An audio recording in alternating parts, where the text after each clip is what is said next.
So I'm going to see Ephraim. He's not expecting me, so it's going to be interesting. You know, we've been having this conversation on plastic and you know how it affects the environment. Hello. Hello. Amigo. Nice. So So this is Ephraim. this is where I stay. Yeah, you see, it's like not separated. It's not separated. This is the problem like everyone is facing in their way. This is an example of how waste is stored. Yeah. But they're not this come I'm just saying, since we started talking about this, I've started separating at home. So it's actually interesting to see the difference. I see the difference. And then generally like everyone now throws here. And Or they the burn it, no? In the burning. And yeah, and then it's if you bad can for the s- environment. And if you can see, it's a hill, yeah? Yeah. It has gotten into a hill. So all this is a mixture of sand, plastic, paper. And there's actually different types of plastics, but I just don't know what it is. There is like, this is a different type.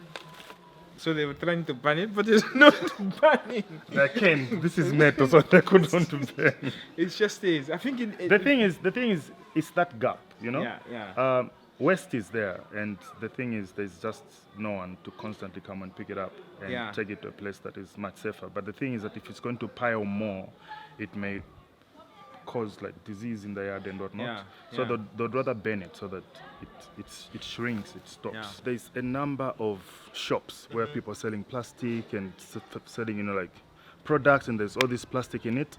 Yeah. The thing is that after that, where does it go? Yeah. Then that becomes a problem.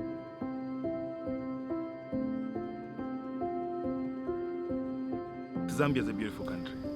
It is definitely a beautiful country with amazing people, and it just needs certain people to initiate certain initiatives to make it a cleaner place.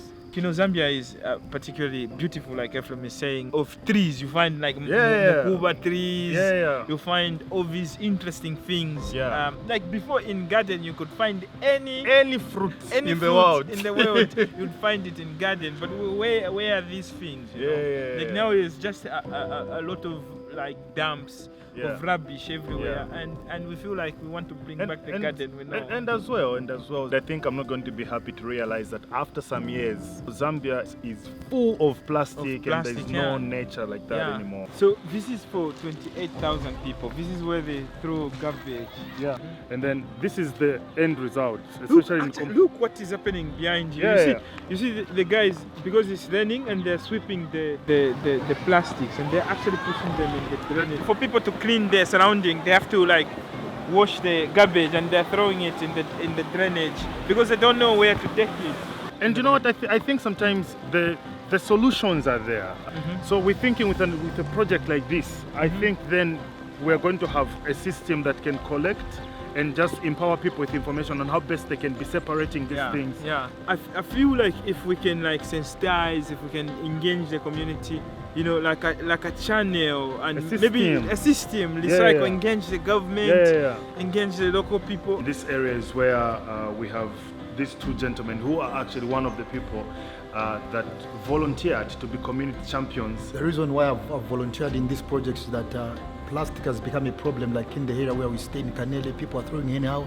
When somebody buys water, they throw the plastic, they don't know where to take it. This project to go forward and get rid of the plastics that is in the community. Number one, plastic are a problem in the community because they block the drainages. At the end of the day, you find that there are floods in garden. And hence you, the community champions. What are your responsibilities? What is it that you really have to do? So when this project came, I think it's going to help the families to educate them and sensitize them on how to handle the plastics. They shouldn't throwing them anyhow. Chame chingatandizire sensitization ku bantu.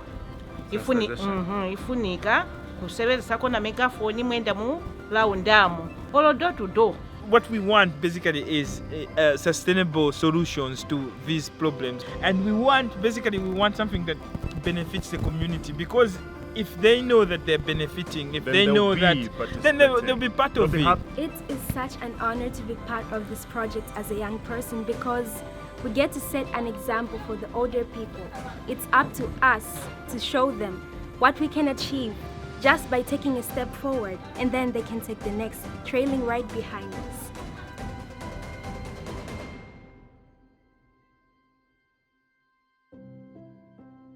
I want to see garden survive. I want to see Zambia be a pioneer of change. And if Zambia can also join the global movement in combating climate change, then if this works, then it means tomorrow is safe. Resources can go a long way. So we can use what we have to create the change that we want to see. It's possible to have a clean environment.